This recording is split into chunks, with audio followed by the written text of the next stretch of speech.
জানাজা পরে চুপচাপ আমার বাসায় চলে গেছে। আমি তো সেদিন জানতাম না যে সে মারা যেতে কোনো অহংকার ছিল না। সে সবাই গলায় হাত দিয়ে কথা বলতো। একের সাথে কথা বলতো। জানতে চাই যেদিন তো উনি মারা গিয়েছিলেন সেদিন আসলে কি ঘটেছিল আপনি কিছু জানেন কি? না, আমি ব্যক্তিগতভাবে কিছু জানি না, আমি শুনছি এগুলো তার বাসায় কীভাবে মারা গেল, কী আসলে পেপার পত্রিকা মানুষের মুখে যেটা সঠিক না সেটা বলা ঠিক না। মারা গেছে এটুকু শুনছি, হত্যা না আত্মহত্যার আলোচনা সমালোচনার মধ্যে রয়েছে, কিন্তু এখন তো ইদানিং শুনতেছি যে তাকে হত্যা করাইছে। আমরা তো সেদিন জানতাম, হ্যাঁ, আমি আমার নিজের মন থেকে, এখন আমি তো ফিল্মে কি আর বলবো, এত বছর প্রায় 36-37 বছর হয়েছে। সালমান শাহর মতন একজন সচেতন ব্যক্তি, হ্যাঁ, এবং তার মতন একজন মানুষ হঠাৎ সন্ধ্যার দিকে এফডিসি থেকে ডাবিং করে যাইয়া রাত্রে যে আত্মহত্যা করবে, এটা মানে আমি নিজেও কি আর বলবো, আমার বেরেনে কিছুই, মানে ওই দিনের কথা বলতেছি, আমি ভাবতেই পারতেছিলাম না যে হত্যা করে। তোমাকে তো বলার কিছু ছিল না, এখানে কারা কারা নামাইছিল আমি সবাই চিনি, এবং সবার সাথে আমার মানে কি বলবো, মানে আমার সাথে বন্ধু সুলভ না থাকলে আমি সবাই চিনি, সবার সাথে আমার মেলামেশা আছে। আমি আজিজ মোহাম্মদ ভাইয়ের সাথে মিশছি, কিন্তু তারও বেশি গেছি, তার সাথে আমি অনেকবারই করছি। ওই যাদের নামাইছি আমি সবগুলাই সেই সময় আমাদের কাছের লোক ছিল, অথবা আমরা সময় মানে স্তম্ভিত হয়ে গেলাম যে নাকি আমরা কোনো মানে কি আর বলবো, জানাজা পরে চুপচাপ আমার বাসায় চলে গেছে। এফডিসিতে যখন তিনি ডাবিং করছিলেন তখন তার মন মানসিকতা কেমন দেখছিলেন? তিনি কি আত্মহত্যা করার মতো? আমি তো সেদিন জানতাম না যে সে মারা যাবে। আমি যখন নামাজ পড়তে যেতেছি মসজিদের সামনে, তো ওই সালমান সাহেব বাইরে এলো, বাইরে একটা গাড়ি দিয়ে আসলো, আমরা নামাজে গেলাম। তো ওই আমি দেখলাম এক নজরে অ্যাঙ্গেল করে, আবার দেখলাম সালাম দেওয়ার করে দেখে নামাজের টাইম হয়ে গেছে। আমার স্পষ্ট মনে আছে সালমান সাহেব বাইরে দিক গেল, আর সাবনুর ম্যাডাম তো তখন ওই আমার মনে ভিতরে ছিল নাকি, এত খেয়াল তো ওই সাবনুর ম্যাডাম ওই ছবির নায়িকা যেটা ডাবিং করছে, পরে তাইছে নাকি, এই পর্যন্তই জানি। আর ওই আমরা এগুলো নিয়ে মাথা ঘামাই না, কারণ পরে অনেক বড় ব্যাপার, বড় হাত, এই জায়গায় আমার মতন সাধারণ লোক না গলানো উচিত আমার মনে হয়। কিছুটা জানাজানি হয়েছে বা লোকমুখে শোনা গেছে যে সালমান শাহের সাথে শাবনূরের সাথে নাকি প্রেমের সম্পর্ক ছিল, আসলে এটা কি সত্য কিনা? এ ব্যাপারে আমি সঠিক বলতে পারবো না, তবে আমি সাবনুর ম্যাডামের সাথে খুবই সব ছবিতে অভিনয় করেছি এবং খুবই কাছের আমার প্রিয় নায়িকা ছিল। আমার দেখলে কথা বলতাম। সে তো শুধু এটার সাথে সালমান শাহের সাথে শুটিং করে নাই, অন্য নায়কের সাথে শুটিং করছে। আমরা সবসময় তো ছিলাম, দেখছি, কাছের থেকে দেখছি। আমি তার সাথে কক্সবাজারে যখন বাজিগর ছবি করি, আমি খুবই কাছের থেকে দেখছি। হাফিজ ভাই, হাফিজউদ্দিন সব ডাইরেক্টর ছিল। এই ম্যাডাম যখন গান করছিল, এই সে বলছেবেলা আমার সাথে তার কত কথা বলছে, কিন্তু আমি কোনো দিনও হিলাল খান নায়ক ছিল এই ছবিটার, প্রেমের কোনো গুঞ্জন আমি শুনি নাই, কিংবা আমি ওই ধরনের কোনো মন মানসিকতা দেখি না। তো আগে পরে যে তাদের সাথে গোপন থাকে, ওইটা আমাকে চোখের আমি শুনি নাই, কিংবা মানুষের মনের মানুষ একটা গুঞ্জন করে না, এই ধরনের কোনো, হয়তো একসাথে অনেক ভালো ভালো ছবি করছে, রোমান্টিক ছবি করছে, পাবলিক কিংবা জনগণ যারা দর্শক তার ভক্তরা তো ভাবছে যে প্রেম হয়ে গেছে, কিন্তু প্রেমের কোনো আমি আমার চোখে পড়ে নাই। মৃত্যুর আগে যখন উনি শুটিং সেটে থাকতো, আপনারা তো তখন সাথে থাকতো, তখন ওনাকে কোনো রকম টেনশনে থাকতে কখনো দেখছেন?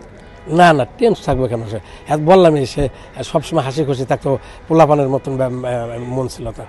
সবার সাথে কথা বলতো, সবার গায়ে হাত দিয়ে, গলায় হাত দিত, হাঁটাচলা, মানে খুবই একটা ভালো মনের মানুষ ছিল। তার ভিতরে অহংকার ছিল না, অনেক অহংকার, এত বড় একটা নায়ক হয়ে গেল হঠাৎ, এত ওই ধরনের কিছু আমি তার ভিতরে দেখিনি, এবং সে ছিল না। এফডিসি সবাই ছোট থেকে বড় সবাই বলবে, এক ব্যক্তি বলবে যে সালমান শাহের ভিতরে কোনো অহংকার ছিল না, এবং সে সবার সাথে মিশত। কিছুদিন যাবৎ শোনা যাচ্ছে যে সালমান শাহ যে আত্মহত্যা করেছে, তখন যেটা শুনেছিল, আত্মহত্যার খবর যখন উঠেছিল, যে সামিরার সাথে সালমান শাহের সাথে সম্পর্ক ভালো ছিল না, এবং শাবনের সাথে প্রেমের সম্পর্কের কারণে তাদের স্বামী স্ত্রীর মধ্যে সমস্যা হতো, এই কারণে নাকি সালমান শাহ আত্মহত্যা করেছিল, তখন যেটা শোনা গেছিল। আসলে এরকম কিছু হতে পারে না? আমি কি বলবো, আমি তার পারিবারিক ব্যাপারে তো এত, আমরা তো এফডিসি থাকি, এফডিসি কাজ করি, এফডিসির বাইরে তার বাসা বাড়ি থেকে বা তার পারিবারিকভাবে কি, এগুলো তো আমাকে আমরা কোনোদিন জানতে হচ্ছে না, আমরা এগুলো আমাকে সাবজেক্ট না। এফডিসির ভিতরে আমি এমন কিছু দেখিনি। আমি তো সামিরা ম্যাডামের সাথে একদিন সারাইতে শুটিং ছিল, স্বপ্নের পৃথিবী, আমাদের সাথে সারাইতে ছিল। সালমান ভাই ছিল, যে তানবিন সুইটি ছিল নায়িকা, সে ছিল, আমরা সারাইতে আনন্দ করতে করছি। এই রাত্রে বারে বারে হার ওয়াইফের জন্য খাওয়া আনাইছে।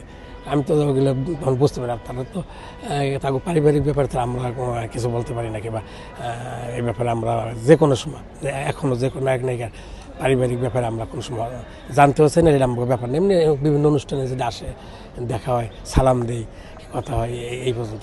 অনেকের স্ত্রী মানে ফ্যামিলি মানে এই যে মিডিয়া জগতে যারা আমার সবার স্ত্রী আমার পিকনিকে দেখা হয়, ইফতার পার্টি দেখা হয়, আসে, সবার সাথে পরিচিত হই। কিন্তু কারণ তো পারিবারিক ব্যাপার আমরাও জিগাই না, আমরা সব ব্যাপারে কোনো খোঁজ খবর নেই। তো পারিবারিক ব্যাপারের ভিতরে কিছু বলতে পারি না, শুধু আমি এফডিসিতে যেটা দেখছি এটি বলতে পারবো। সালমানের সাথে সব সময় বেশিরভাগ কোন রোলে কাজ করছেন আপনি? আমি তো অল টাইম পুলিশ ছাড়া আমার কোনো আমি পুলিশের দায়িত্বে আছি 37 বছর, 36 বছর শেষে 37 বছর হবে। এরকম পুলিশের বাইরে কোনো অভিনয় করে, কারণ পুলিশের ফুল দায়িত্বটা তো এফডিসিতে আল্লাহর মতে আমার উপরে আছে। এগুলো নিয়ন্ত্রণ করি আমি। সিনেমায় যত পুলিশ, নাটকে, বিজ্ঞাপনে আমি আর এই জায়গাতে পুলিশ নেই। আমার কী আর বলবো, অনেক সময় অনেক ভুল হয়ে যেতেছে, অনেক বয়স হয়ে গেছে, এত মেনটেন করা মানুষের একটা ভুল হয়ে গেলে তো শুটিং বন্ধ হয়ে যাব, অনেক ঝামেলা হতে থাকে।